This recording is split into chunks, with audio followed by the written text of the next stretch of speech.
कामिल। ये new year night थी। नया साल शुरू होने में 30 मिनट बाकी थे। 10 लड़कों पर मुश्तमिल 14-15 साल के लड़कों का वो ग्रुप पिछले 2 घंटों से अपने मोटरसाइकिल्स पर शहर की मुख्तलिफ सड़कों पर अपने करतब दिखाने में मसरूफ था। उनमें से चंद ने अपने माथे पर चमकदार बैंड्स बांधे हुए थे, जिन पर नए साल के हवाले से मुख्तलिफ पैगामात दर्ज थे। वो लोग 1 घंटा पहले पोश इलाके की एक बड़ी सुपरमार्केट में मौजूद थे और वहां वो मुख्तलिफ लड़कों पर आवाजें कसते रहे थे। अपनी बाइक्स पर सवार मुख्तलिफ चक्कर लगा रहे थे। उनके पास फायर क्रैकर्स मौजूद थे, जिन्हें वो वक्तन फवक्तन चला रहे थे। 11:15 बजे वो जिम खाना के बाहर मौजूद थे, जहां पार्किंग लॉट गाड़ियों से भर चुका था। ये गाड़ियां उन लोगों की थीं जो जिम खाने में नए साल के सिलसिले में होने वाली एक पार्टी में आए थे। उन लड़कों के पास भी इस पार्टी के दावती कार्ड मौजूद थे, क्योंकि उनमें से तकरीबन तमाम के वालिदैन जिम खाने के मेंबर्स थे। वो लड़के अंदर पहुंचे तो 11:55 हो रहे थे। चंद मिनटों बाद डांस फ्लोर समेत तमाम जगहों की लाइट्स ऑफ हो जाती थी और उसके बाद बाहर लॉन में आतिशबाजी के एक मुजाहरे के साथ नया साल शुरू होने पर लाइट्स ऑन होना थी। इसके बाद तकरीबन तमाम रात वहां रक्स के साथ साथ शराब पी जाती, जिसका एहतमाम नए साल की इस तकरीब के लिए जिम खाना की इंतजामिया खास तौर पर करती थी। लाइट्स ऑफ होते ही वहां एक तूफान बदतमीजी का आगाज हो जाता था और वहां मौजूद लोग उसी तूफान बदतमीजी के लिए वहां आते थे। 15 साल वो लड़का भी 10 लड़कों के इस ग्रुप के साथ आने के बाद उस वक्त डांस फ्लोर पर रॉक बीट पर डांस कर रहा था। डांस में उसकी महारत काबिले दीद थी। 12 बजने में 10 सेकंड रह जाने पर लाइट्स ऑफ हो गई और ठीक 12 बजे लाइट्स यकदम दोबारा ऑन कर दी गई। अंधेरे के बाद सेकंड्स गिनने वालों की आवाजें अब शोर और खुशी के कहकाहों और चीखों में बदल गई थी। चंद सेकंड्स पहले थम जाने वाला म्यूजिक एक बार फिर बजाया जाने लगा। वो लड़का अपने दोस्तों के साथ बाहर पार्किंग में आ गया, जहां बहुत से लड़के अपनी अपनी गाड़ियों के हॉर्न बजा रहे थे। उन्हीं लड़कों के साथ बियर के कैन पकड़े वो वहां मौजूद एक गाड़ी की छत पर चढ़ गया। उस लड़के ने गाड़ी की छत पर खड़े खड़े अपनी जैकेट की जेब से बियर का एक भरा हुआ कैन निकाला और पूरी कुव्वत से कुछ फासले पर खड़ी एक गाड़ी की विंड स्क्रीन पर दे मारा। एक धमाके के साथ गाड़ी की विंड स्क्रीन चूर चूर हो गई। वो लड़का इत्मीनान के साथ अपने बाएं हाथ में पकड़ा कैन पीता रहा। वो पिछले आधे घंटे से कामरान को वीडियो गेम खेलते हुए देख रहा था। स्क्रीन पर मौजूद स्कोर में कोई खास इजाफा नहीं हो रहा था। शायद इसकी वजह वो मुश्किल ट्रैक था जिस पर कामरान को गाड़ी ड्राइव करनी थी। सालार लाउंज के सोफों में से एक सोफे पर बैठा अपनी नोटबुक पर कुछ लिखने में मसरूफ था, मगर वक्तन फवक्तन नजर उठाकर टीवी स्क्रीन को भी देख रहा था, जहां कामरान अपनी जिद्दोजहद में मसरूफ था। ठीक आधे घंटे बाद उसने नोटबुक बंद करके सामने पड़ी मेज पर रख दी, फिर मुंह पर हाथ रखकर जमाई रुकी। दोनों टांगे सामने पड़ी मेज पर रखकर और दोनों हाथों की उंगलियां सर के पीछे बांधे वो कुछ देर स्क्रीन को देखता रहा, जहां कामरान अपने तमाम चांसेस जाया करने के बाद एक बार फिर नया गेम खेलने की तैयारी कर रहा था। क्या प्रॉब्लम है कामरान? सालार ने कामरान को मुखातिब किया। ऐसे ही नया गेम लेकर आया हूं, मगर स्कोर करने में बड़ी मुश्किल हो रही है, कामरान ने बेजारी से कहा। अच्छा मुझे दिखाओ। उसने सोफे से उठकर रिमोट कंट्रोल उसके हाथ से ले लिया। कामरान ने देखा, पहले 20 सेकंड ही सालार उसे जिस स्पीड पर दौड़ा रहा था उसी स्पीड पर कामरान अब तक नहीं दौड़ पाया था। जो ट्रैक उसे बहुत मुश्किल लग रहा था वो सालार के सामने एक बचकाना चीज महसूस हो रहा था। 1 मिनट बाद वो जिस स्पीड पर गाड़ी दौड़ा रहा था उस स्पीड पर कामरान के लिए उस पर नजरें जमाना मुश्किल हो गया, जबकि सालार इस स्पीड पर भी गाड़ी को मुकम्मल तौर पर कंट्रोल किए हुए था। 3 मिनट के बाद कामरान ने पहली बार गाड़ी को डगमगाते और फिर ट्रैक से उतरकर धमाके के साथ तबाह करते देखा। कामरान ने कुछ मुस्कुराते हुए मुड़कर सालार को देखा। गाड़ी क्यों तबाह हुई थी? वो जान गया था कि रिमोट अब सालार के हाथ के बजाय मेज पर पड़ा था। वो अपनी नोटबुक उठाए खड़ा हो रहा था। कामरान ने सर उठाकर उसे देखा। बहुत बोरिंग गेम है, कामरान ने तबसरा किया और कामरान की टांगों को फलांगते हुए लाउंज से बाहर निकल गया। कामरान होंठ भींचे 7 हिस्सों पर मबनी उस स्कोर को देख रहा था जो स्क्रीन के कोने में जगमगा रहा था। कुछ न समझ आने वाले अंदाज में उसने बैरूनी दरवाजे को देखा जिससे वो गायब हुआ था। वो दोनों एक बार फिर खामोश थे। असजद को उलझन होने लगी। इमामा इतनी कमगो नहीं थी जितनी उसके सामने हो जाती थी। पिछले आधे घंटे में उसने गिनती के लफ्ज बोले थे। वो उसे बचपन से जानता था। वो बहुत खुश मिजाज थी। उन दोनों की निस्बत ठहराए जाने के बाद भी इब्तदाई साल में उसमें कोई तब्दीली नहीं आई। असजद को उससे बात करके खुशी महसूस हो रही थी।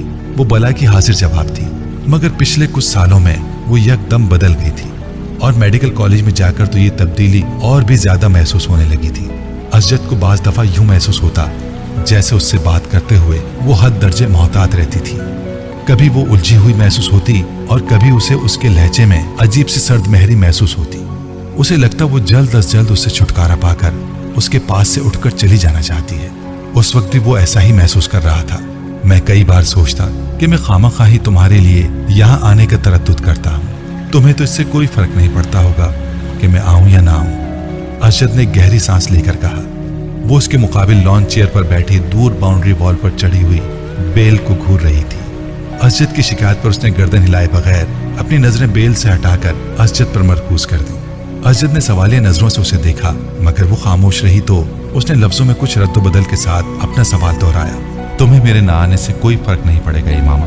क्यों, ठीक कह रहा हूं मैं? अब मैं क्या कह सकती हूँ इस पर? तुम कम से कम इनकार तो कर सकती हो, मेरी बात को झुटला सकती हो कि ऐसी बात नहीं है, मैं गलत सोच रहा हूँ और ऐसी बात नहीं है। आप गलत सोच रहे हैं, इमामा ने उसकी बात काट कर कहा। उसका लहजा अब भी उतना ही ठंडा और चेहरा उतना ही बेतासुर था जितना पहले था।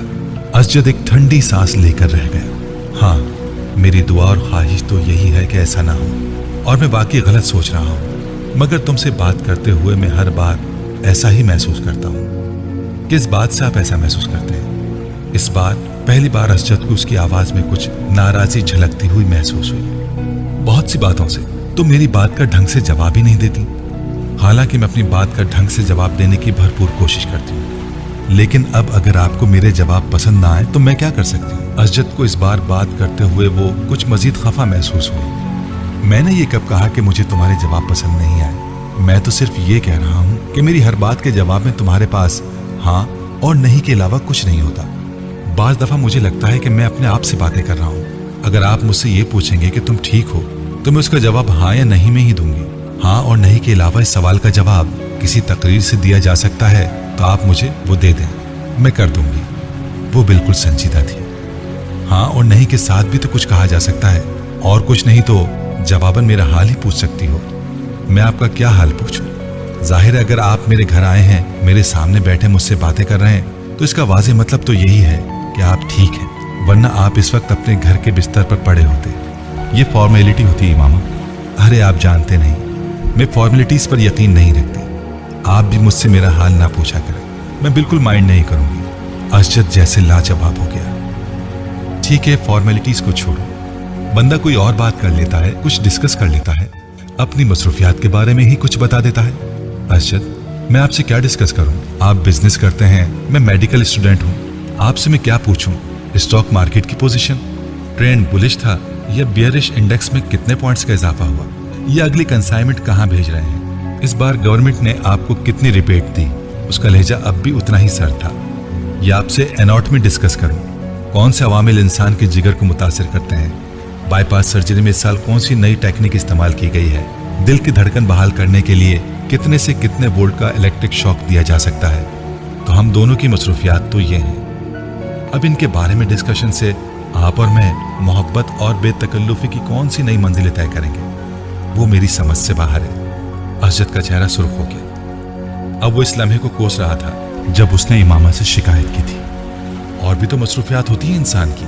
असजद ने कदरे कमजोर लहजे में कहा, नहीं, पढ़ाई के अलावा मेरी तो और कोई मसरूफियात नहीं है। इमामा ने कतईयत से सर हिलाते हुए कहा, पहले भी तो हम दोनों आपस में बहुत सी बातें करते थे। इमामा ने उसकी बात काट दी। पहले की बात छोड़ें, अब मैं वक्त जाया करना अफोर्ड नहीं कर सकती।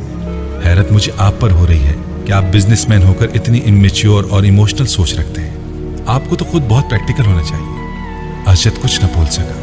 हम दोनों के दरमियान जो रिश्ता है वो हम दोनों जानते हैं। अब अगर आप मेरी प्रैक्टिकल अप्रोच को बेइल्तिफाती, बेनियासी, नाराजी समझें तो मैं क्या कर सकती हूँ? मैं आपके साथ यहाँ बैठी हूँ तो इसका मतलब यही है कि मैं इस रिश्ते को अहमियत देती हूँ, वरना कोई अजनबी तो इस तरह यहाँ मेरे साथ बैठकर चाय नहीं पी सकता। वो एक लम्हे के लिए रुकी। और जहाँ तक इस बात का ताल्लुक है कि आपके आने या ना आने से मुझे कोई फर्क पड़ेगा या नहीं, हकीकत यह है कि हम दोनों ही बहुत मसरूफ रहते हैं। हम मॉडर्न एज की पैदावार हैं।